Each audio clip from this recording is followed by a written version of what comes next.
Okay. Assalamu alaikum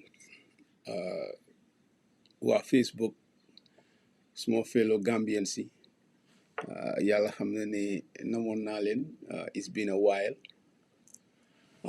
but as always you know nekk rek xam nga ite fu mu la fekk rek na nga foog nga def sa farata so yàlla dafa def nag mënu ma woon a am chance for a long time waaye tey am na lu bari lu xew Gambia people di ma call from the Gambia di ma wax problème yi Gambia especially concerning recent alleged coup bi ndite bi yàlla xam na ne bi coup bi xapu ne xel yu bari day ñëw si man ñoo xam ne dañ ma daan follow ñu ne ma Ibu yow day dang daan di wax affaire yi ne coup mun naa am balaa Adama Barrow di jeexal di first term yàlla nag dogal na coup yeneen yi nag mun naa am tombé mooy indi ay gaaf waaye li xew moom umput kenn tey si Gambia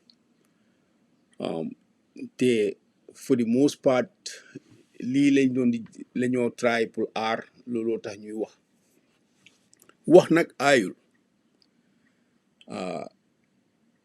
nga am lu la yàlla yëgal si sa xol nga wax ko loolu aayul loolu lu baax la li bon kañ mooy nga xàmmee ràññee ba pare ne teg bañ a wax loolu moom baaxul so ñun ñi nga xam ne am na ñoom sañ-sañ yi mun nañoo taxaw ñu wax si liñ gis si réew mi ku ko ci yàlla may nga mun ko won nga ko mun a def ndaxte loolu dara nekku si in fact loolu mooy li gën si réew mi ndax xam-xam ak ay xalaat dëkkut fen kenn moomu ko waaye buñ ko pencoo ñun ñëpp ku si nekk mun na say jàng ku nekk nga jël ci loo xam ne mun na laa njëriñ ëllëg nga jëfandoo ko yow nga mun a gis another level si sa life loo xam ne anticipate loo ko woon before loolu moo indi dialogue bi dafa tombé nag Gambia politique bi léegi dafa ñagas lool te dëkk boobu dafa tuuti loo wax rek comme ni olof di wax rek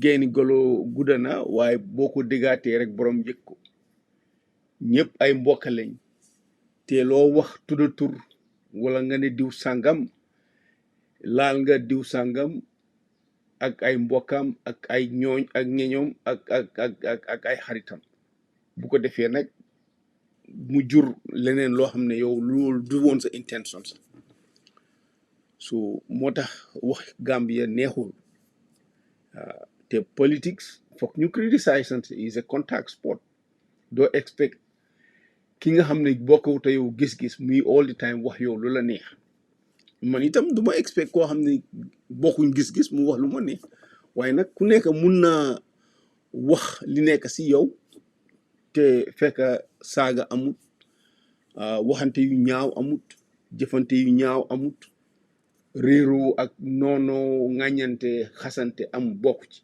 nit te loolu politics loolu yëfi dof la te nag li tax ma jóg di wax for a long time wax dëgg man amu woon interest ci politique yi Gambia waaye ñu bari ñoo ma call from Gambia ne ma Ibu yow de li nga doon wax mu ngi egsi léegi si réew mi te ñun léegi xamuñ léegi naka la ñu mun a saafara lii ak yan xalaat lañ mun a am so loolu moo tax tey ma decide pour ñëwaat pour gën a reinforce li ma waxoon few months ago nit yàlla xam na ne anticipé woon naa man ak colonel Sam Sarr wax nañ a lot of solutions yoo xam ne mun nañ koo def pour saafaraal crisis bi nga xam ne moom mooy slowly but surely mu ngi grow because the trend is very obvious because dafa nekk loo xam ne ñun dañ ko dundoon man soldat laa woon te nekkoon naa si nguur so ñaari mbaxana laa doon sol te jamono jooju ba ñooy ndaw la te yàlla def na tamit fekkee nañ lu bari si réew mi loo xam ne amoon na fa démba yàlla tam xiiwalal ñu yàgg nañ di waxtaan ak ay mag ba tey dañoo waxtaan ay mag ñoo xam ne fekkee nañ démba balaa tey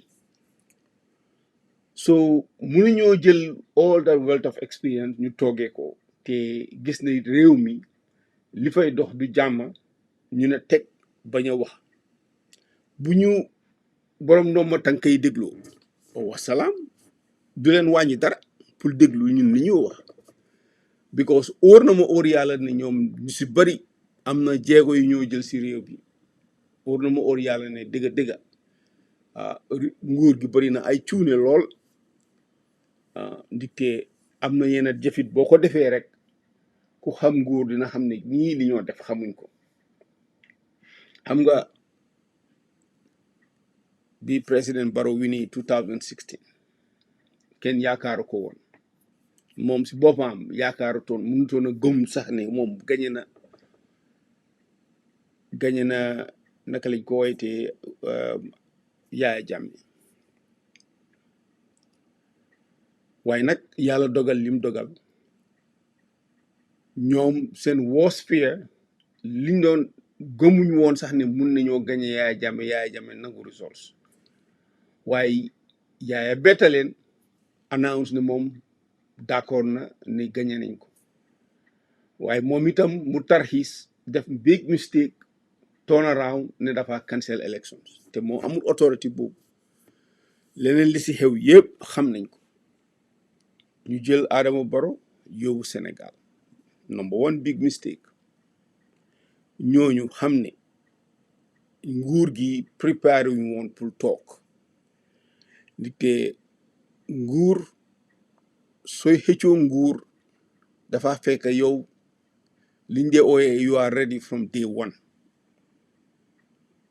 but the coalition at that time li leen boole woon yëpp mooy woon Yaaya Jammeh rek te li ko sabab mooy ñi nekk si diaspora bi di wax ay activistes ñoo leen ñaax puus leen dugal leen si coalition boo xam ne ñoom mi neen seen ideas bokkut seen gis-gis bokkut ñu jiital Adama Barrow ndikte fogoon nañ ne du dem fenn dara kii du passé élection bi buñ luusee ku nekk delluwaat sa la nga nekkoon waaye yàlla def li moo def but the first mistake bi ñu def mooy jël Adama Barrow ñu sos seen nguur sosee ko in Sénégal nothing against Sénégal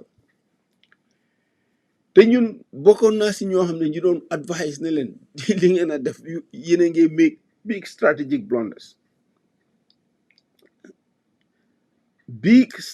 blunders ngeen a make ndikte one loolu rek dafa suufeel suñ prestige as a nation doo leen ko gis nag at that time ñu bari duñ ko mun a gis only few Gambian ñooy mun a gis li ma wax because ñu bari ñoo xam ne am nañ media di wax mus ñoo liggéey nguur xamuñ li nguur ñoom daal seen politique yëpp Facebook la waaw kii enable la kii struggle la that's all they know soo nekkee struggle la comme ñoom ñu tàccul la loo wax ñu tàccul soo bokkee si groupe biñ ooyee enable la loo wax ñu saaga la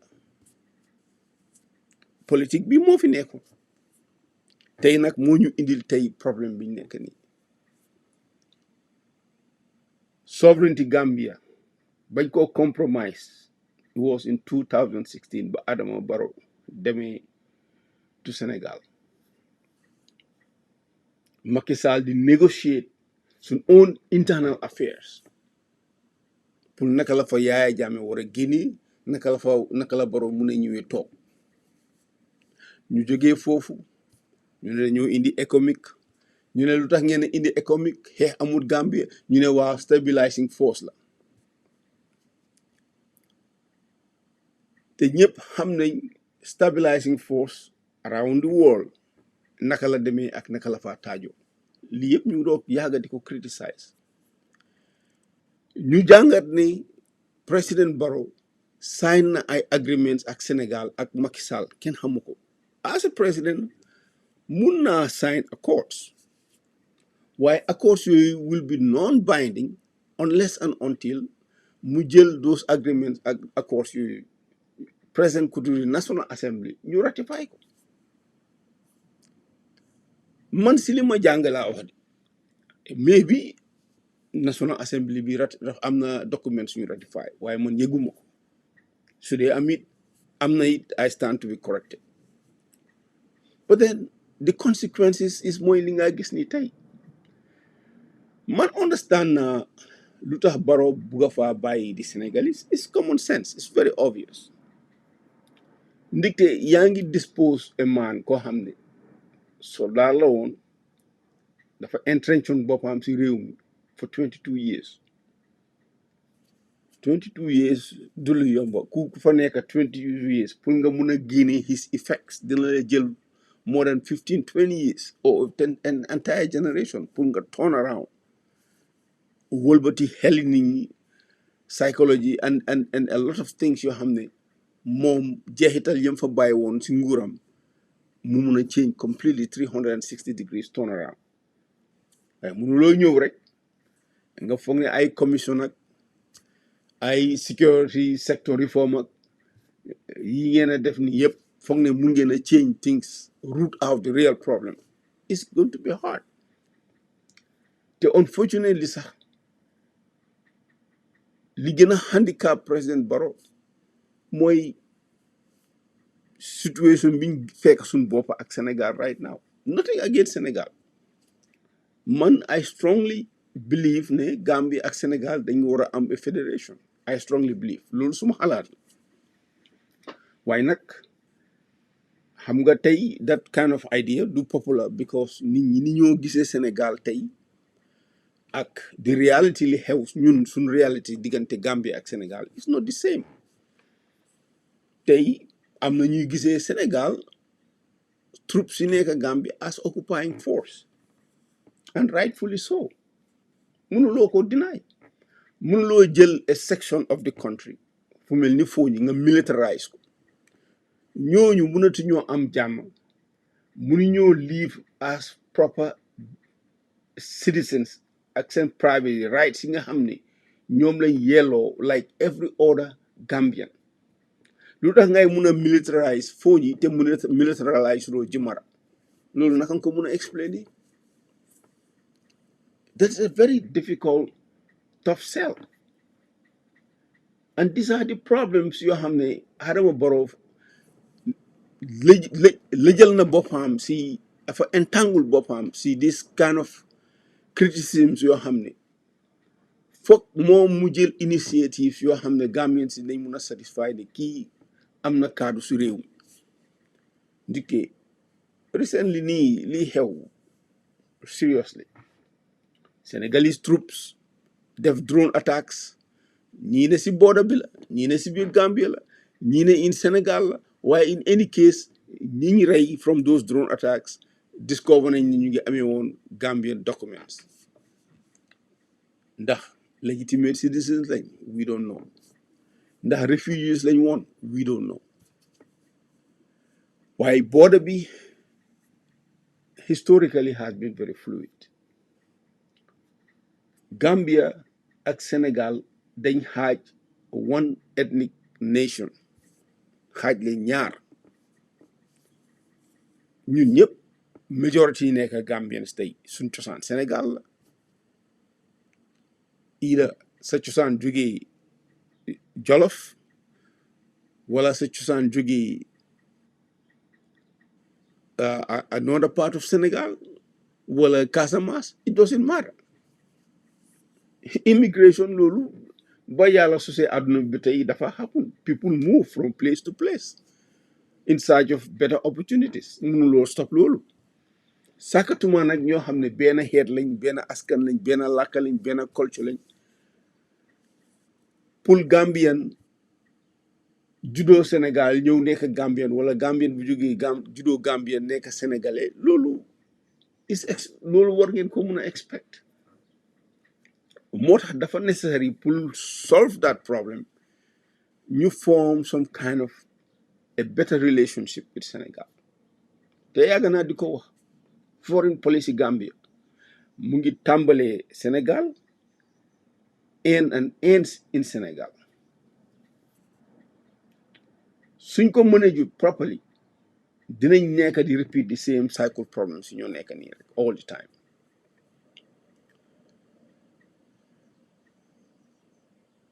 soo gisee ñuy am countries yu bari like man suma own experience xam naa ne American forces ñu ngi in South Korea ñu ngi in Japan ñu ngi in Germany ñu ngi in Italy te dëkk yi yëpp am nañ some kind of an agreement li ñoo these are international standards agreement yoo xam ne dañ koo deposit to the United Nations ñu ko ooyee SOFA status of foreign forces agreement agreements yooyu dafa spell out very clearly lan la foreign forces yi war a def in that country ak lan mooy nekk seen relation ak the national command authority bi nekk si réew mi leen host waaye doo mun a toog rek nga am foreign force nekk in the country like Gambia di operate nu leen neexee and they are accountable to nobody am ngeen one incident and until today kenn nu laa wax lu leer lan moo happen in that situation mooy keesi Haruna Jatta ñu xàcc bal rey ko si suufi Gambia kan moo mun a joxe authority a foreign force pour mu shoot at a Gambian national bu leen discard the idea sax ne kii joolaa la fooñi la nekka that's irrelevant joolaa yi nekk fooñi Gambians lañ they pay taxes doomi réew yi lañ 99% of them are very decent Gambians deserve nañ every peace and security bu any other Gambian to enjoy so because of former president bi joolaa rek so dañ leen war a discriminate treat them anyhow and with no consequence am nañ right sax pour support the former president loolu mun na am waaye as long as ñu jox leen an avenue boo xam ne they will feel ne ñoom they own this country they have a stake and a skin in the game suñ deful loolu you are just alienating them yaa ngi play into the hands of Yaya Jammeh Yaya Jammeh do just any ordinary Gambian it's not like Ibu Jallow no this is a guy go for talk for 22 years xam na dëkk bi am na networks yoo xam ne yoo ñun sax xamuñ ko dëkk bi xamuñ ko for so many years mu ngi exposed to the deepest secret si dëkk boobu noonu and I know for a fact ne am na Ghana yu bari yu nekk in fooñi yoo xam ne amul Senegalese yi xamuñ ko Gambian si xamuñ ko all these things yëpp mu ngi in play moo tax it's very dangerous a man like Yaya Jammeh mu nekk in exile and more or less mu am other elements yoo xam ne they are loyal to him ñu ñëw ba form a political group inside the country ba legitimize seen boppam mu nekk si National Assembly bi ñoo xam ne they are there for the interest of Yaya Jammeh and his faction besides loolu am na other loyalists in the security forces am na yeneen loyalists yoo xam ne ñu ngi outside the country these are very serious issues that loolu la ñu that Gambia is facing waaye nit ñi dañ ko xoolee fara économique nga fi kenn du fi coup you are joking seriously soo fogee ne économique ak Senegalese yooyu mun nañoo stop a coup d'état si dëkk boobu ku la ko wax Mr. President is lying to you man maa la wax lii tey man Ibu Jallow seriously and let me repeat it President Barrow ku la wax ne coup d'état mënut a am because of Senegalese ak économique is there they are lying to you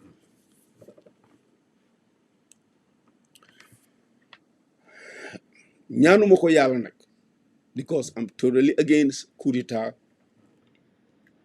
Baaxut si réew, dafa delloo réew gannaaw, and it's very uncertain, and nim dee eenee always is very bad for that country. So amul kenn kuy war a toog koo xam ne dëgga eenee nga réew mi jàmm di fa ñaan coup d'état si réew moomu or di ko support in any way. waaye nag su waxante dëgga ñëwee dañ ko wax. If it is necessary pour advise nguur gi pour ñu xam the realities on the ground, because Gambian government all the time they always treat security as an afterthought. As an afterthought. It's like, okay, gis naa sax ay naka lañ ko ay activistes yu taxaw di wax ni lan ban njëriñ la colonel am si colonel am in Gambia. What value are they adding to the economy? xam nga loolu soo déggee ku ko wax nga xam ne kii ñorut xamul liggéey gi di réer, parce que yu waxi dof la. But these are the people ñoo xam ne they are more vocal in that country te li ñu wax dañoo reflect the general thinking of majority of the elite in Gambia. Problème boobu moo leen indiloon 81 coup in 1981. The same mentality moo startoon create on 1994 coup.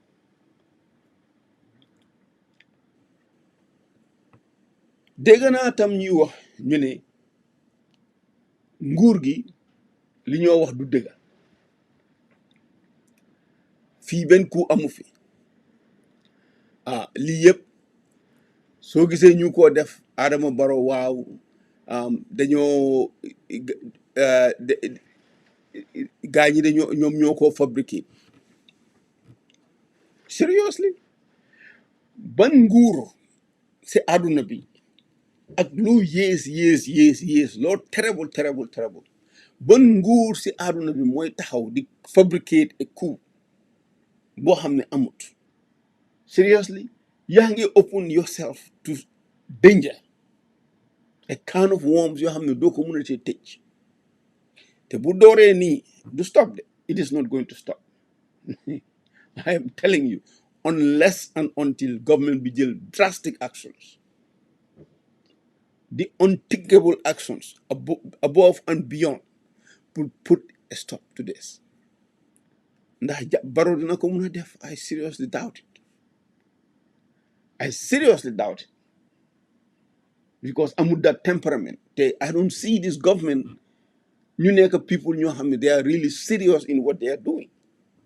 I don't see it. And I love them. Some of them are my very good friends. ñoo xam ne sax mbokk lañ léegi to me. Seriously. And I like President Barrow. Why mënuma talk really to see this trend is going on. Yéen a ngi slide towards chaos. Ma toog mu téye suma làmmiñ ma ne waa because of you know what ñii neexuñoo waxal bàyyi leen rek lu leen ci luñ ci góobee gar ko. I will not be fair to I will not do justice to myself and to my loved ones in that country. am na ñu wax ñu ne fan nga mus a gisee si àdduna bi e corporal muy coup. No, Gambia, do you guys listen to yourself? Ndax yéen xam ngeen lan mooy coup d'état? I don't think so. I really don't think so. The first coup d'état in Gambia, dama bëgg ngeen déglu ma bu baax de. The first coup d'état in Gambia, do you know kan moo ko def? A private soldier moo njëkk a coup d'état in Gambia. Do you know who? xëy na this generation duñ ko mën a remember, but do you know kan mooy Mustapha Danso? dem leen ngeen laajte the history of Mustapha Danso. Mustapha Danso was a field force, I wouldn't call them soldiers because paramilitary lañ woon. They were part of the police, but they were the armed wing of the police. Mustafa Danso was part of a group ñoo xam ne moom moo waroon a springboard a first coup d'état in Gambia. Mu jël bal xàcc bal rey the commander of the field force ñu ko daan ooyee commander Echo Mahoney. The reason was moom loolu mooy woon taskam mu rey commander Mahoney. They have access to the weapons, access to the troops, ñu cause chaos and they coup d'état Jawara. Dee bi ñu rey Echo Mahoney, you ask anybody ku xam history Gambia, guess ñan ñoo stabilize at dëkk boobu. The first time Senegalese troop dugga into Gambia to stabilize the country again, just like liñ def in 2016. The same thing happened. This was in I think in the early 80s or probably late 70s, because man xale bu tuuti laa woon at that time. But this happened. A private soldier. Coups dañ ko dee def in phases.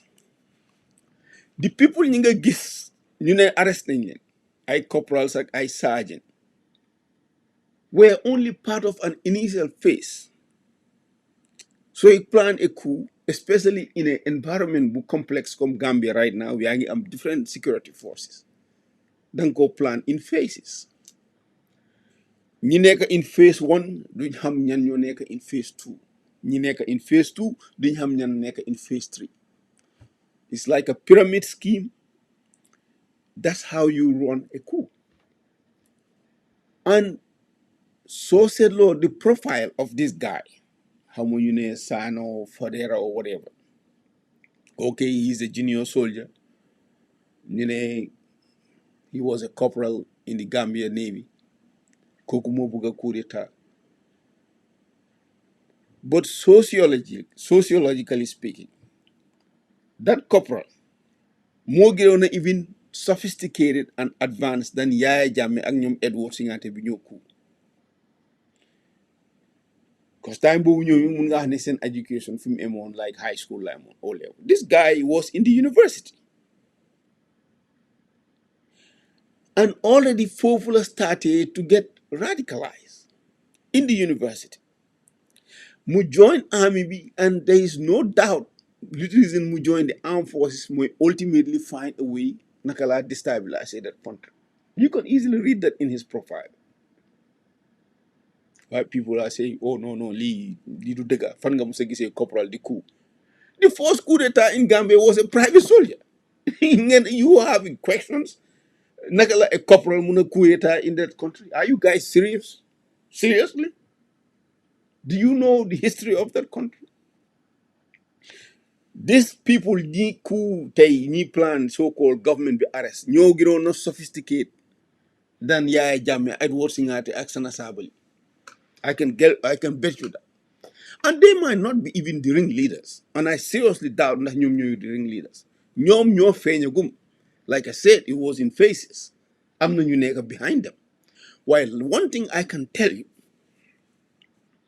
and I'm sorry, my UDP guys, I have a lot of respect for the party.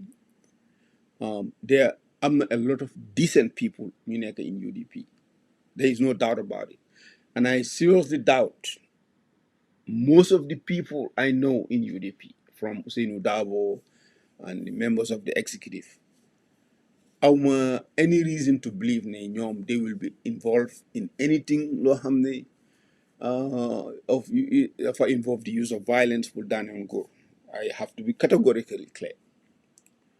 But there is a reason lu tax may invoke the UDP, and I have warned time bi gaay di def the elections ba gaay ne dañoo dispute the elections, and I think I wrote some articles so they may see these local online people, you will see it. I specifically warn they have to come to a conclusive end to dispute we don't have in the elections. ñu yóbbu ko the case to Supreme Court bi ne it was a free and fair elections. Almost 7 to 9 presidents ñëw nañ witness the elections ñu ne it was free and fair. The Supreme Court ruled ne it was a free and fair elections. But still, UDP they entertain a rhetoric from Usainu Dabo and some of the other minions. They sell this idea ne Barrow is not a legitimate president, Barrow dafa sàcc elections. There are people still saying it. Oh, when is anything wrong? It's a democracy. Fine. But then those words dafa consequences. And I will come and give you examples. Ñu peddle that idea until very recently, like weeks ago. Mu am Senegalese lawmaker taxaw mu ne they are Senegalese ñoo xam ne it's easy pour ñu am Gambian documents, whatever, something like that. As the source as if ne there are some Senegalese ñoo xam ne dañ they cross the border and come and vote in Gambian, participate in Gambian elections. The leader of UDP took his time, and unfortunately he didn't act like a statesman. Mu dem di reinforce, the feed in to that frenzy. No, okay, this is what I was saying. They know this is what Barrow did. They cheated this election. So you see, that kind of rhetoric is very likely to radicalize rogue elements in the army and the armed forces. If you don't believe it, believe me. Man suma boppa soldat laa woon in the Gambia army. I know what goes in the barracks. Te ba tey xam naa lan mooy dox in the barracks. Coup bi in 1994, before even coup bi sax, I can tell you ne man dama naan dox in the barracks, man ak ñoom Yaya Jammeh ak ñoom Singaate dañ naan toog ñuy waxtaan, and guess what we talk about? Politics. And guess what we talk about? Dañ daan jël Foria, because spread in the barracks di read ñu ni neen di ko read. Man ak Ndour maa ngi remember sax the last Foria bi ma read in the barracks, Ndour Cham moo ma jox a copy of the Foria, the late Ndour Cham ki accusation have done coup, moo ma jox a copy of the Foria. Time boobu Ndour Cham daf daan hang out around the armory a lot, because one of the armorers dama dee fàtte turi boy bi best friend am la woon, so they used to hang out moom ak kooku ak ki ñu daan ooyee Madike Gomez, a very fine officer. These three people were best of friends. Ndour Cham, Madike Gomez, and that other guy. I always forget the name of the guy. He's a cool brother. Ndour Cham ñu tase si armory bi mu ne ma suma rakk kaay mu ñëw mu génnee ma this Foria. And Ndour Cham is one of the ringleaders in 1994 coup bi Yaya Jammeh def. Halifa is a decent man. Foria is a legitimate political party. But ñoom seen criticism and the talk yi ñu daan di wax amoon an effect into the army. And some of the rogue elements like us, we were feeding off that. And through that, although Halifa ku nekk xam na ne amul nothing to do with Yaya Jammeh, but believe me, su fekkee ne Yaya amoon na any political inspiration, Halifa su doon Yaya safara la, Halifa mooy maj bi ko taal. And they have no connection. The same thing is exactly what UDP has been doing. And I'm not saying that they are behind the coup. I have to be categorically clear. I have a lot of respect for the UDP. But I'm telling you, the kind of rhetoric bigger again after the election, the narrative being peddled, has a very good tendency to radicalize rogue elements within the army. You don't believe me? Go and call the barracks. People, there are factions in the barracks. Kuneka at a political camp. Just like in America right here. The same thing Trump don't have radicalized rogue elements in the security forces. And they were thinking of planning a coup right here in America. I know small hey UDP people will get defensive. Like I said, I have a lot of respect for UDP, a lot of respect for Usainu Dabo. He will never get involved in anything illegal. I don't think so. I definitely seriously will doubt it. Just like Khalifa Saleh will never get involved in a coup, why the rhetoric and the language we don't gain from Fourier ultimately more radicalized people like Yaya Jammeh, Edward Singate, and all the rest, and a lot of other officers in Unum Barracks when they the 1994 coup. That is one factor. And that's not the first time in the history of Gambia. Mustafa Danso is the same thing. Mustafa Danso NCP supporter la woon. Xëj na xamul sax Mustafa Diba. Xëj na Mustafa Diba, the leader of NCP, amutoon nothing to do with Mustafa Danso. But Danso and Nyom Kukoy, they were true believers. They believe the system is no longer working. Democracy will never give them what they want. And they are radicalized. And what happened? Mustafa Danso was very instrumental to springboard a coup loo xam ne dafa waroon a doon nekk a coup. Thanks to the intervention of the Senegalese forces, for the first time, Senegalese forces stabilize Gambia. This has happened. Mustafa Danso was a private soldier. History is repeating itself, but still, people are sleeping in that country. So, small dog the people who ought to know better. Ñu wax ne a corporal munte coup dama ree sax ma ne yéen xamu leen liggéey gi di réer. You guys are still sleeping. Because coup nekkul ne ringleader seen bopp ñooy def the action. No. Even so them war sax the generals don't carry a gun di dugg si foxhole. No. The generals, they sit in air-conditioned office. But they plan the whole entire war. The foot soldiers, they are low-ranking people. Them def actions, whether is it covered or clandestine. But they are far removed from the scene. It's the same thing in a coup. Because coup, you don't have reserves. You have only strategic people. You can radicalize them, instigate them into actions, and let everything else fall in place.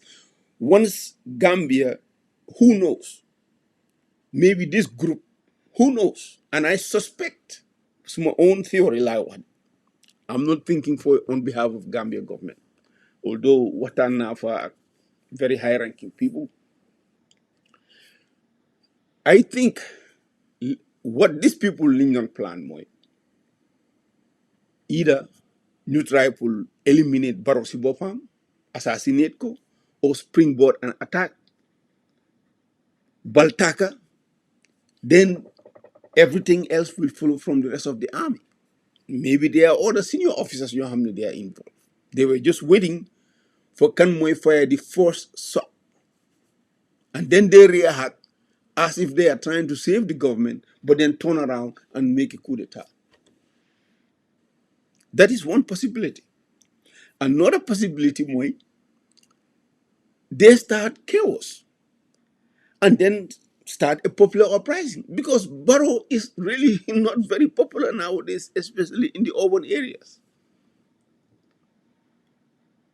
All it takes for one element to start a chaos with all the social media going, I'm telling you, bala ñoo wax 24 hours di nga gis a mass popular uprising ci dëkk boobu ne demand ne fuck President Barrow step down because he is a traitor dafa jaay Gambia to Senegal. People will support them. Lan la Senegalese army, what can they do? So people go out in the street, what can they do? Nothing. Not them to suit ordinary Gambians. Once a Senegalese is involved in an internal affairs, it will turn to a national liberation and an armed insurrection la neka turn to for a national liberation. And Gambia, I'm not factions you hamne. They are very dangerous. Yangi this phony faction ñi support Yaya Jammeh am nañ ay weapons and they are ready. They are just waiting for the right signal.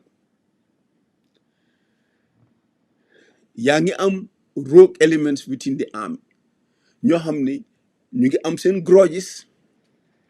They are resentful because ñu ngi reduce army bi to second class citizens. They don't feel like they are. The Gambia armed forces is as even not even if not better trained than the Senegalese army. I am not kidding. The standards you might get right now in the Gambia army is spectacular. They are ñu ngi dem foreign peacekeeping missions in other countries. Why ñoom seen boppam mënuñoo secure seen country and they are treated like you cannot even trust them. Senegalese are going around doing whatever they want by use violence in our own backyard. When was the last time we did a Gambian armed forces firing a one single shot? When? But the Senegalese are doing it. You think the Gambia army liñ fa toog lii ngee happen neex na leen? No, they don't like it. ñun ñëpp soldat lañ. Soldat dafa fiir. Soldat dafa fiir. That element is there. The third element, mooy this Al Qaeda in the sub-region. You better believe me. Am nañ ay cells in the Gambia. Te ñu ngi train under your very eyes. Seen ron bakken yi ñu ngi nekk foofu di train.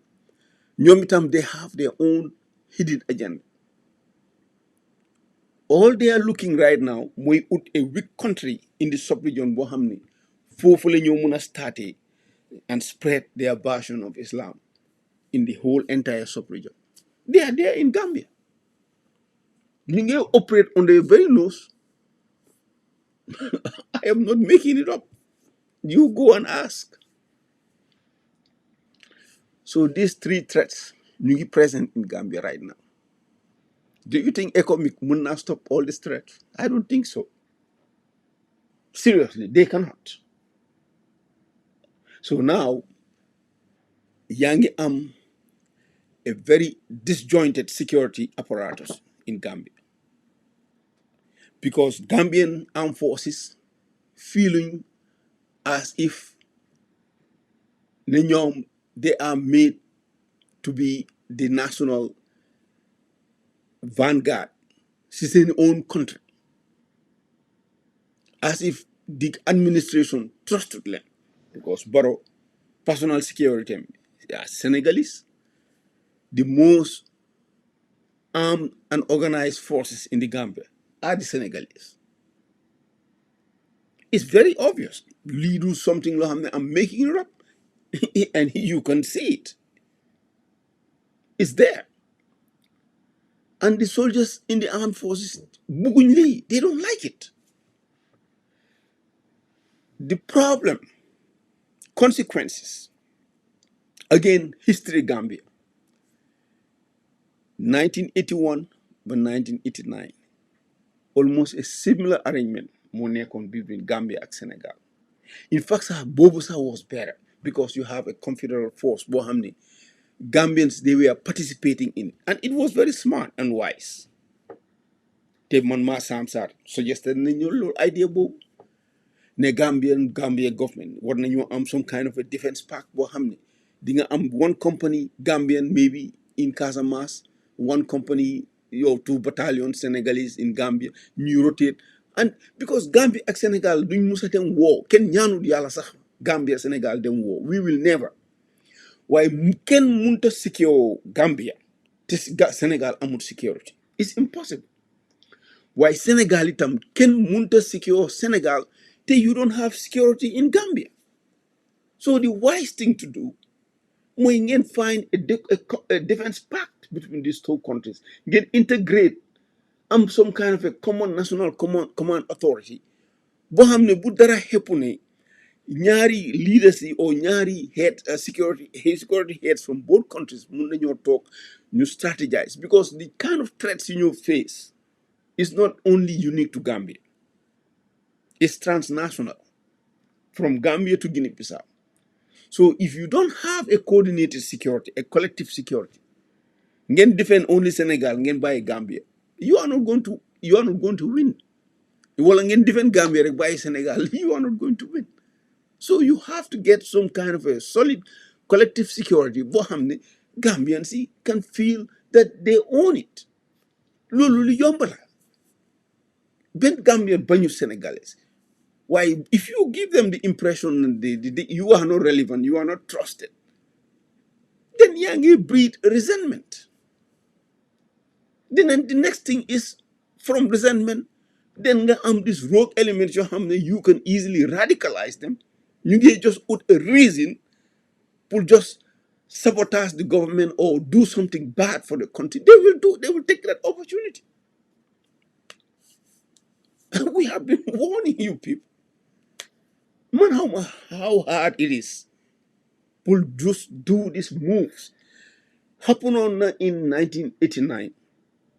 The Confederate forces break it down. All of a sudden, Abdou Diouf pulled all the Senegalese force. Gambia a huge security vacuum. Jawara administration, just as usual, just like Adamo Barrow, security was an afterthought. They never take security serious. Then for the security guard, well, a uniform is just like a watchman. You don't need them. Then you waste Harlis. People are still making this argument. And what did they do? The next thing, Jawara them run to the British, indeed the British Army training team. Then you them to NATAC, Nigeria. You indeed this Nigerian Army technical assistant group, NATAC. But then again, Lulu gonna compound the problem. Because of government be trusted on the Gambia army, once again, you jail the whole Nigerians, Johalan command. But there was no law to back the legitimacy of that command. And ben law. Just like what they're doing today. So said law, the current Gambian constitution, the only legitimate armed forces is permitted to operate in that Gambia is the one that was raised by the National Assembly. That's the Gambia Armed Forces. You go and check in the constitution. So technically, all this economics is illegal. Seriously. Dafa nekk ne Gambia rek kenn du dee challenge nothing. So they just assume it is correct. But it's wrong. The consequences boy liggéey na gis ni tey. And Gambia, oh no, xam nga ibuli mo wax yi I am not. Look at the constitution. What kind of army is authorized to be raised in the sovereignty of the Gambia? Not this mess you have there right now. It's so foul and wrong and offensive. But the same thing will happen in the 89.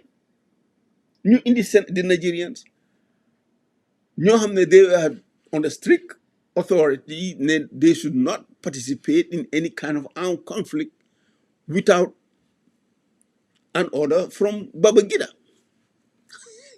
So a foreign president might dictate the security of your own country. The same thing right now in Gambia. The same thing happened during the Confederate Force. Right now, security Gambia mungi in Macky Sall's hands. Because the Senegalese troops by law can only take orders from President Macky Sall, not President Barrow. So where is your national command authority? Because their own soldiers, yang leen reduced to a second fiddle. Ñooñu mënuñoo takk seen tanki tube yi sax te amuñ instruction or Senegalese approve ñu. You think that's correct? That's wrong. It is wrong. Pour Adamo Barrow, Senegalese, you go to protect when you have more than qualified Gambians right there in that country. I don't care. You can say, oh, you don't trust it. Well, you have to find a way to make them trustable. That's your responsibility. In the army, we always say there is nothing like bad soldiers. This is only bad leaders. So will the train to blame soldiers? You cannot trust them. Soldiers bound, soldiers nangam nangam nangam. But you are the commander in chief. If the soldiers are untrustworthy, it tells something about you. Seriously. So you have to be skilled enough, nga xarañ enough, ba mun make sure ne you have loyal and trustworthy soldiers ñoo xam ne ñoom dinañ respect seen constitutional duty to protect the nation. Waaye dëkkee lii ba kañ depuis 2016 ñi stabilizing force lañ dañoo ñëw rek dem every year ñu ne dañoo renew te if you look at the most fragile states in West Africa, am na 9 other countries yoo xam ne ñoo gën a unstable Gambia. Honestly, it's wrong. Real danga need stabilizing forces. You should have sent it to those countries. Be Mali a crisis. Why didn't ECOWAS send troops there to stabilize Mali? The same thing in Guinea. Guinea, Mali, Guinea-Bissau, Ivory Coast, Nigeria, Ghana. These are countries that have no unstable Gambia.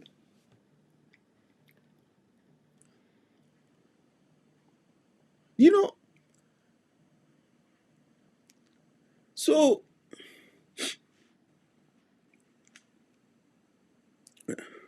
sorry. So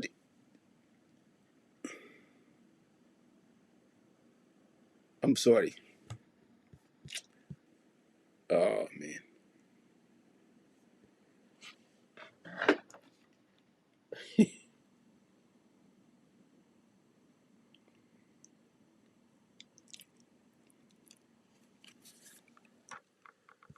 Small life, I'm a phone call, and I should have known better.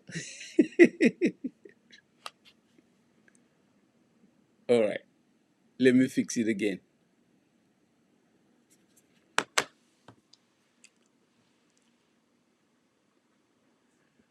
Anyway, I hope you can see me now. Okay, that's is good. So this is the deal, though.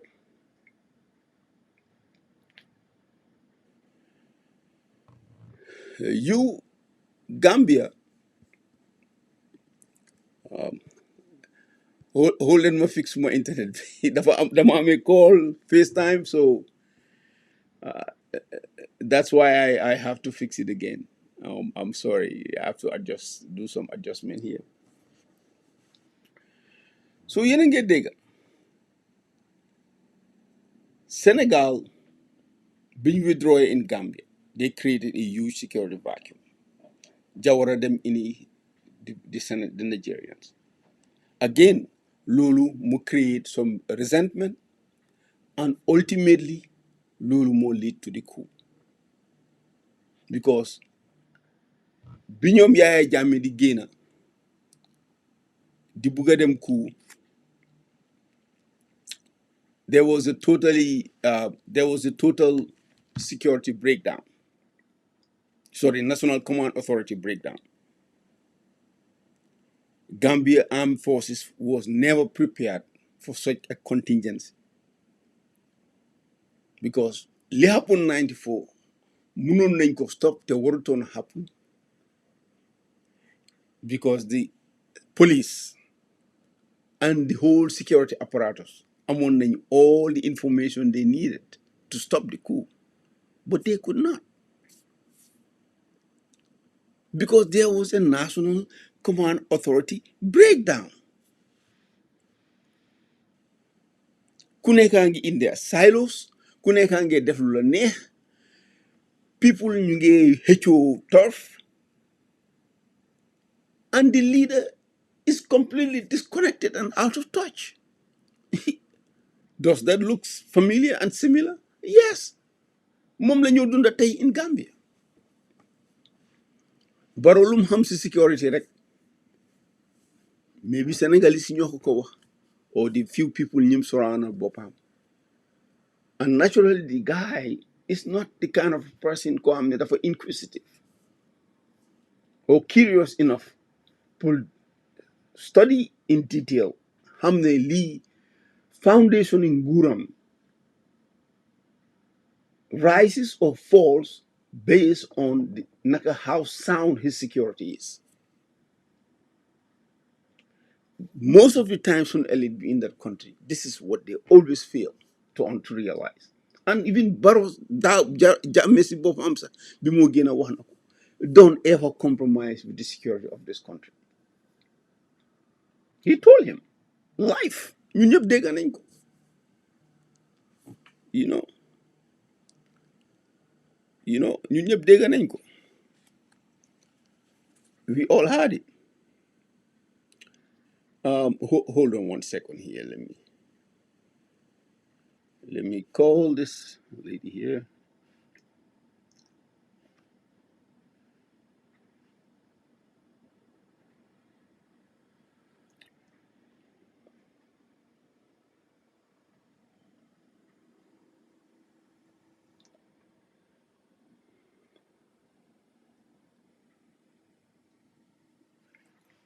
Yeah.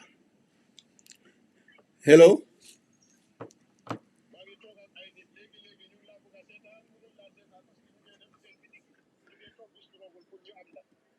No, no. Why dinaa ko def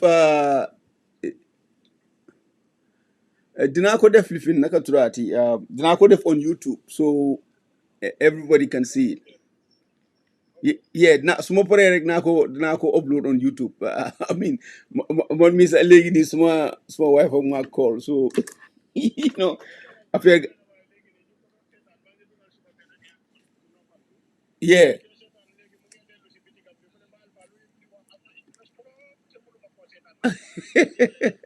Yeah, I know. Yeah. Wax ko ne ko maa ngi live waaye suma paree rek dinaa ko upload. Wow. So you see, 89 a similar problem. ñu jël a foreign force indi ko teg ko si ko Gambian si te time boobu sax Gambia army was really not sophisticated. Amuñ the kind of training tey bi Gambian si ma gis ñuy dem tey am training. Gambian si tey ñu ngi go to the highest and the best military institutions around the world. Gambian si tey ñi join the armed forces are way much better educated and exposed and sophisticated than you don't join before 1994. But yet still, they Gambians are living in a more complex and more dangerous world. You don't need to be a general for coup d'etat. Most of the coup d'etats, the generals doing ko def. The junior ranks ñoy coup jox ko generals for the most part. Tactical aspect of the coup is the low ranks. A corporal, a sergeant, ñoy def the coup. Even in Guinea Conakry. Ki fa nekk tey president ñu ne colonel la waaye he was a sergeant or a corporal in the French Foreign Legion.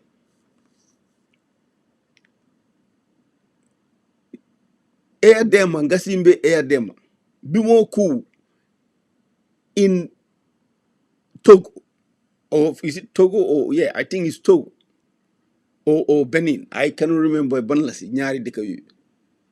Koko was a sergeant in the French Foreign Legion. Bukasa was a sergeant in the French Foreign Legion. Liberia, Kifoku, Master Sergeant Do.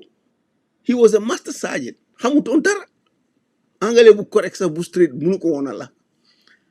Tay the same person king in OA and he's a corporal more sophisticated than all of these people even Yaya Jamesa. So if you sit here, you want okay, key is a corporal, nakala corporal munakuye. You have no idea what is going on in that country.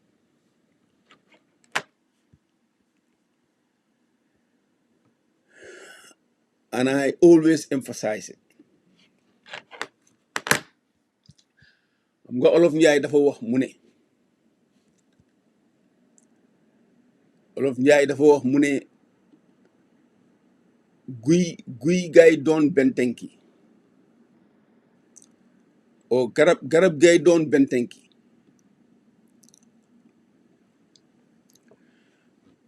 olof njaay mu ne garab gay doon bentenki lawbe bi du ko gis mukk ba di ko gor. So today Gambia government liñ gis mooy a corporal, and I can bet my life ne that corporal and those so-called people ngeen call si Navy ne ñooñu they were involved. ñooñu they are just a tip of the iceberg.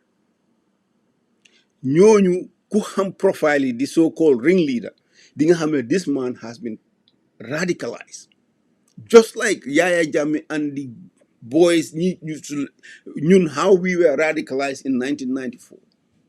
By who? By PDIS. People like Foria and their newspaper Halifa Sallah. Although ñëpp xam nañ ne personality Halifa Sallah will never involve in a coup. PDIS will never involve in a coup. Why is the literature being done the Guinea and the rhetoric more radicalized the soldiers? It's a fact. Because I was there. I know. Can we go with it? So you ask Yaya Jammeh, he will tell you. Amul façon ñu offer bu Yaya Jammeh offertoon naka lañ ko woyetee Halifa Sallah pour mu join his government di junta Halifa bañ ne ko ñun sun principles PDIS we don't do anything with military governments. Go and ask Halifa Sallah. So leen mo gëmut dem leen ngeen laaj Halifa Sallah. It's a fact. I was there. I know. So boys yi ngeen a gis ni the same way niñ radicalize on Mustafa Danso and ñoom Kukoy Samba Sanyang by the NCP bañ toog di spring a forced coup d'etat in Gambia by a private soldier Mustafa Danso. you go and check leen seen history li ma wax ni if you don't believe me dem leen ngeen laaj mag ñi nekkoon Gambia they will tell you the first coup d'etat a private soldier bu doon taxaw si centre bi su commandant di dugg mu ko salut kooku moo ko doon lead Mustafa Danso. So now you have a more sophisticated army in Gambia ngeen a wax ne corporal mënta coup and ban réew si nguur mooy dof-doflu di dem di fooc ne dañ ma coup te kuuyuñ la loolu ban kan mooy def yi fi dof yi noonu seriously.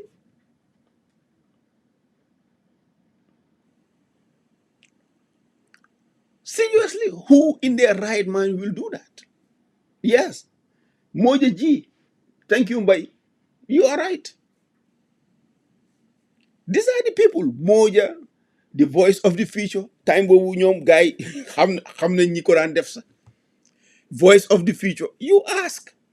Dañ daan binda ay pamphlet di ko throw around in the streets. And they radicalize rogue people.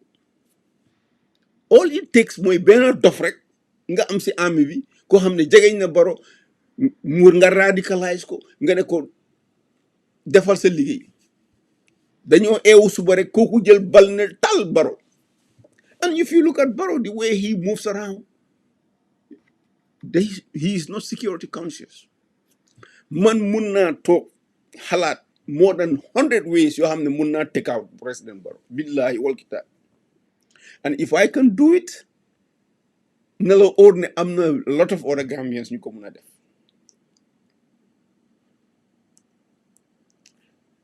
Recently, ñi fa last coup in 2014. Some of those people tey ñu ngi leen a ooyee heroes in Gambia.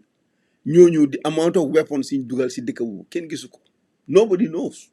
Yan façon weapon lañ jëlee America dugal ko si dëkk boobu. And they are still in the country. Some of them, you can even go around in the media, they want ku amuton, this is nangam, the foolish law, and they don't like Barrow. So you see, so many dangerous factions ñu ngi Gambia tey soo waxee rek ñu ne Barrow démocrate la in a democracy pour démocratie survive si modern world bi ñu nekk ni tey soo buggee nekk an effective successful leader in a democracy in this modern world foog nga balance the security demands of the state with the individual rights of the citizens foog nga balance this too but soo buggee emphasize nga bàyyi this activists ñu push the twist and turns of government bi di la wax ne oh yes civil rights human rights and you neglect your security na la ordinary the country is going into chaos. So emphasizing too much security like Yahya Jammeh inevitably daf laa lead to a dictatorship boo xam ne da ngaa violate trample the human rights of citizens. Hello.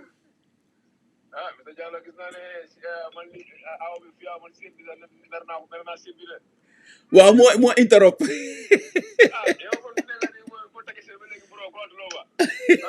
waaw waaye maa ngi live mais moo pare rek nañ wax. Yeah. So these two nga find a balance as a leader or as a government in general. You cannot push too much the security, otherwise turn the country into a garrison state. While you cannot also push too much on human rights and rights you obey, they will turn into chaos. Rights mënuloo ko enforce te amuloo power. Power rek without respecting the rights of the people daf laa turn into a tyrant because doo mun a justify your power. There will be no justice. So rights and security has to go hand in hand. Loolu nag is the task of the government. Not be the everyday suma waa ji Sankare bala ngaa war rek mu lemoo dictionary bi bindal la a whole thesis about what happened. Signed Ibrahima G. Sankare, spokesman of the Gambia presidential advisor. Do we have a president? There are times yoo xam ne president bi you are the communicator in chief. Demal si sub region bi yëpp nga seet lanay liggéey a government spokesman. Go demal Ivory Coast, Ghana, Senegal. Go and look at it.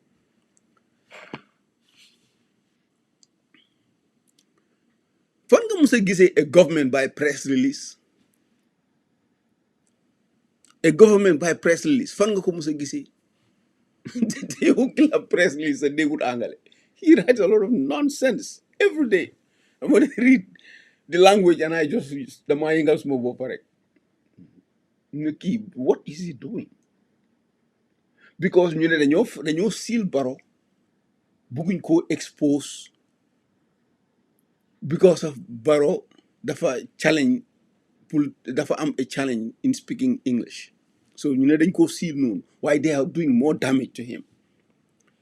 It would have been even best Barrow mu génna mu wax in local languages because he is very fluent and coherent. Boy ñëwal waxal tey nga wax Wolof ëllëg nga wax Mandinka. You are very good in these languages. Come out nga address the nation nga jox a vision to the country ñu xam ne dëkk bi am na kilifa.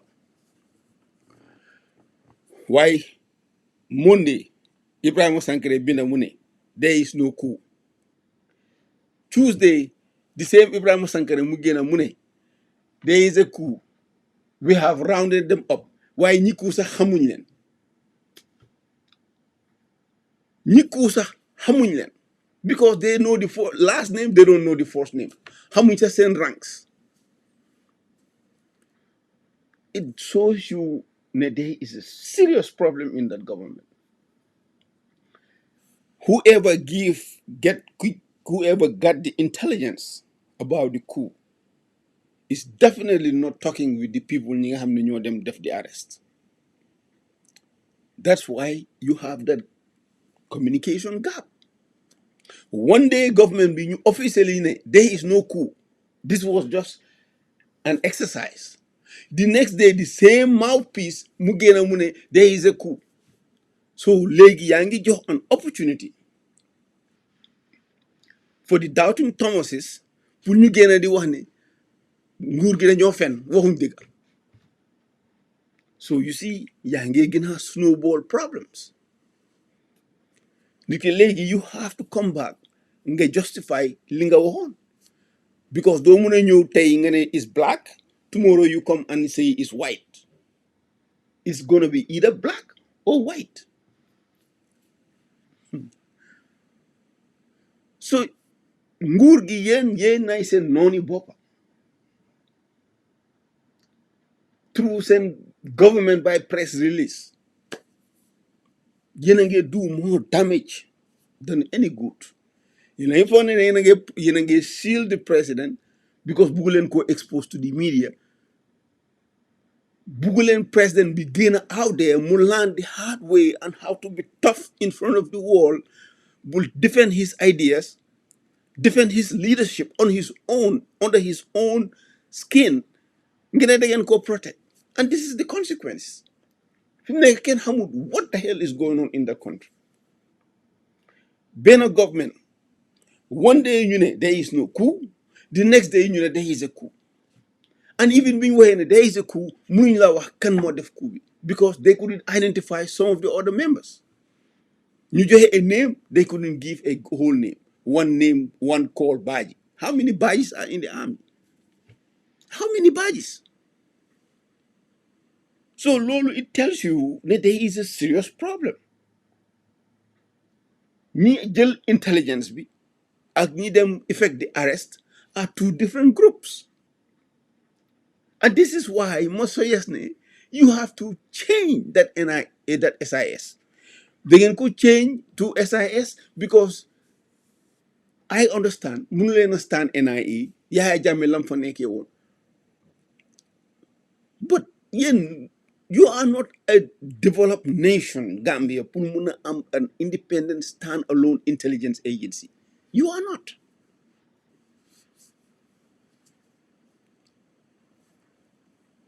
Even a democracy has to be protected.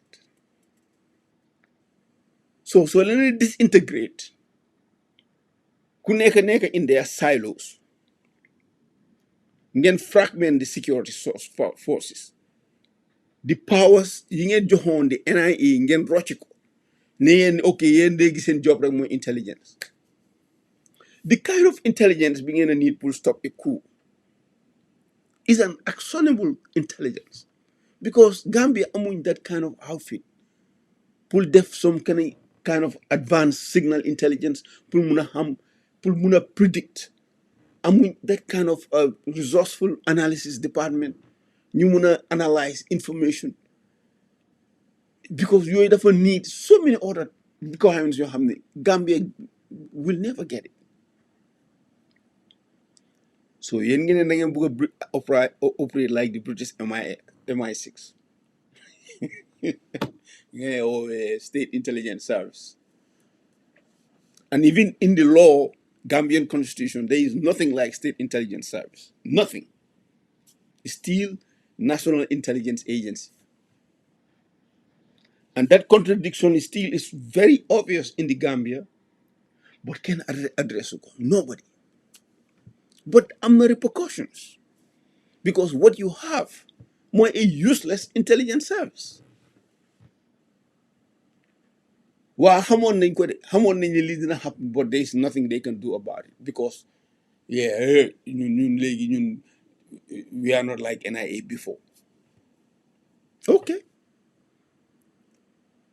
But then make sure you have a security outfit boo xam ne dina mun a function in the kind of context bi ngeen face right now and the kind of threats you are dealing with. Threats in Gambia yëpp 90% bi yëpp internal. democracy boo leen munta control will lead to people saying crazy things in that country. Crazy things yoo xam ne dafa radicalize rogue elements in the security force. So how you gonna manage that? So yeah, xalaat dafa baax si réew. tayal bu ëppa baaxut si réew. yaafus bu ëppa baaxut si réew.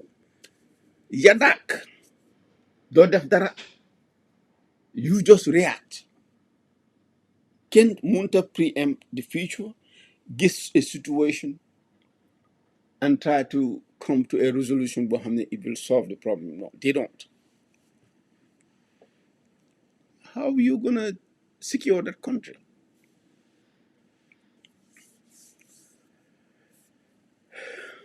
I feel sorry for Gambia really, and I especially President Barrow. dof yii nii bés buñ tegee over that country. I'm sorry the President Barrow li ma laa wax si nii. These crazy people, these rogue elements within the armed forces, bés buñ jëlee Gambia, they will take yow ak sa whole entire cabinet to the firing squad. You think that is not possible? Just watch. Because yaa ngi breed, your government bi dañ breed a kind of resentment boo xam ne is not acceptable by no armed forces sa aduna bi. doo jël yeneen soldat nga ñëw teg ko si kaw soldat. You don't do that. tey soo demee si barracks in Gambia am nañ political camps, am nañ tribal groups, factions ya everywhere. am na ñoo xam ne sax dégg naa ñu ne soo bokkee si benn xeet soldat yi ñu ne duñ la nangoo salute because yow xeet bii nga. It's madness. Yep, because yéen a ngi too used to Senegal di leen provide security. waaye ndax bu Gambien si jógee ne président Barrow na génn si dëkk bi ndax Sénégal mun nañoo stop loolu. They can't. And it's very very likely. waxuma ne liggéeyuloo de waxuma ne you are not a good man waxuma ne you are not a good president. waaye sa jëf ju rafet sa jëf ju baax fesut. Because am na a communication gap between the presidency and the people and the general population at large. Fake President Barrow closed all that gap, and along what comes with it is the credibility. Fake close all that gap is going to be very very difficult pour nga mun a connect with your own soldat yi nga xam ne you are their commander in chief. So waxee ñu ne Adama Barrow depuis bi mu toogee nanguta dem seeti soldat yi waaye yàlla rek a xam lu tax xëy na sëriñam moo ko wax ne ko soldat yi ñoo laa ku so bul jegeñ soldat. I think maybe that's what they told him. waaye man sëriñ wax na ma fii te waxoon naa ko before de few months ago I said it. sëriñ moo ma téléphone mu ne ma Ibrahima billahi li ma laa wax nii Adama Barrow soldat yi ñoo ko faa génne. teguñ ci ay few 3-4 months ñu ne there is a coup in Gambia. dëggal ndax du dëgga man xawma te I don't wish for it in that country. Why not? The conditions are there pour coup happen in that country. Until loolu ñu ko mun a change mooy the government. So bul blame ñi nga xam ne ñun suma maas Gambia. We are just telling you what we see, and what we see is very obvious. It's a fact. ku la wax ne ku munta happen in Gambia daf laa nax President Barrow is lying to you. Billahi wal kitaab. It is very very possible te Sénégal munuñ ko stop munuñ ci dara te mun naa indi sax problème diggante Gambien si ak Senegalese because people ñu ngi door di gisee the Senegalese forces as an occupation force. Senegalese yi dañoo fly drones into Gambia loo xam ne kenn musu ko xalaat even pour make a mistake sax def patrol dugga biir Gambia sax ñeme ñu ko woon time Yaya Jammeh. So why is it happening now? Senegalese soldiers getting Gambian soldiers. If anything, Gambian soldiers, I think now are even way better trained than Senegalese soldiers. They are ready to do their job. They are ready to serve their country. Why Yinanglin Tech reduced to nothing? Because obviously, both in the foreign troops, you protect Layo as a command, their own commander in chief. Nga jël foreign troops, you arm, they get more armed to munuloko justify to the people. Then there is a problem. Can banyut Senegalese in Gambia? No, man, I am in for it, but do it the right way. Do it the right way, like the whole world. Even America, sir, tay buñ bëggona indi troops in Gambia, man malako wax, war na ko ci yalla. They will make sure there is up to international legal standards. Fuck you sign a status of foreign forces agreement a Gambia government. Buñ ratify bala ñoo mëna indi one single soldier from the United States to Gambia. So why is Senegal lima deg signing agreements? Why agreements can mënu ko take but nobody knows what they sign. Wala boog xëy na man maa xamul li xew. Why these documents waroon naa nekk available to the whole websites, ngeen set up websites yoo xam ne people will read and analyze and debate about it. Loolu daf leen a gën a strengthen but du leen weekend. Why did they have this backhand deals nga dem Sénégalais yi jox la ceebu jën sign loolu la kayit di la nax just for their own interests. Loolu jàkkut si réew. It's sad. It's really sad. Why anyway, xaaral ma jox leen dig daje rek ba beneen yoon ngeen jégal ma nag tey bi ma nekkee si programme bi unfortunately suma jabar dafa call so am nañ an interruption so maa ngi jégalu si loolu bu baax a baax a baax waaye in any case maa ngi leen a jox dig daje rek ba beneen yoon di leen ñaanal jàmm di ñaanal Gambie jàmm yal na yàlla indi jàmm si Gambie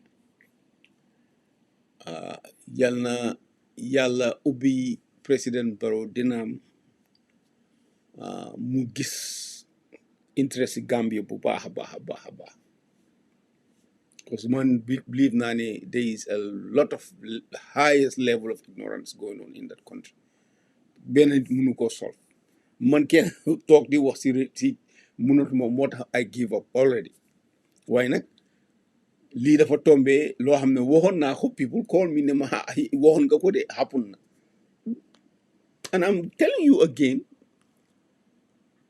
boo fekkee ne foog ngeen ne this is going to be the end you are making a serious mistake. It will never stop. Never. It will never stop with the kind of arrangement being in that country right now.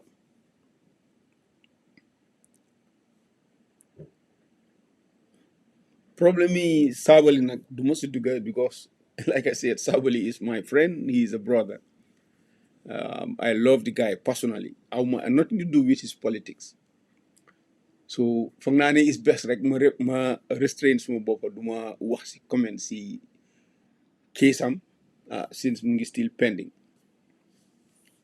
Why maybe another situation so evolve yàlla dina mun a def naa ci mun a jox suma xel waaye li ma wax mooy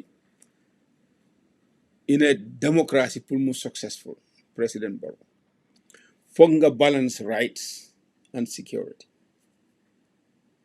These two things has to go in tandem. Foog nga balance ko doo bëgg a toon country bi di as if you ba aduna bi sosoo ba tey yàlla ba moo sàkka human rights Gambia la ko bindi. You do that at a cost, at a huge serious price. Waaye itam mënuloo emphasize on security lu nekk nga base ko on security to trample rights. Foog nga find a balance. Loolu nag, that balance is where fa la ñoo mën a xamee whether you are a skillful politician or a failed politician. Foofu la ñoo mën a xamee whether sa government bi is successful or sa government bi is a failure. Loolu is a responsibility of the government. Don't turn around nga ne people yi waaw nit ñi dañ war a respect. Yeah, people will just do what people do. Politicians will do what politicians do. They will criticize the government. Des na si yow nag naka nga mun a enforce the rights of the states, pull balance and counteract the destructive effects of some of these opposition figures they put out there in public. And so Lulu is up to you and your government. That's where people ñu respect la wala ñu disrespect la wala ñu respect the state or ñu disrespect the state or ñu follow the law or ñu disobey the law. It's in your hands. Why don't expect politicians yi ne okay ñëpp dañu war a nekk benn waa xam nga dëkk bi na ilimaani ña xanaa dëkk ba fay yonent bi tëra sax màkk ñu ngi faa def njaaxum waxatuma la Gambie. So people will just be people. There's nothing you can do about it. Anyway, ma jox leen dig daje ba beneen yoon ngeen jégal ma lu ñagas si kàddu yi su si man la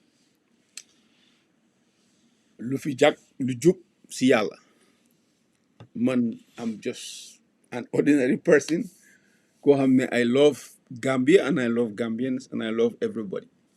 Why I'm just appealing to the president. I mean, those two things, defal ko Gambians. Gambians want to own their own security. So find a way. It's not hard. Su fekkee ne am nga the will to do it, the political will, so they monks in that government, you will do it and you will have a way much better security. All these coups will stop. But su fekkee ne yow dañ la gëm noo ne only sa security more matter and Senegal ñoo la mën a protect that security, they are fooling you. That's not true. They are lying to you, President Barrow. Because bu nit ñi jógee ne da nga génn foofu Senegal mënuñoo stop Gambians. They cannot. Te seytaane fi moo jógee ak fa moo em kenn xamu ko. Once you open that Pandora's box, that's it. Li happened recently to succeed on whatever they were trying to do, and I suspect they were gonna spark chaos. Then other forces will come and join them. Loolu su happen on, that's the end of your government. Senegal mënuñ ci tus, and they will pack and leave. Ak économique yëpp, they will leave. Man maa la wax lii President Barrow. Anyway, ma jox leen dig daje ba beneen yoon. Assalaamu aleykum wa rahmatullah.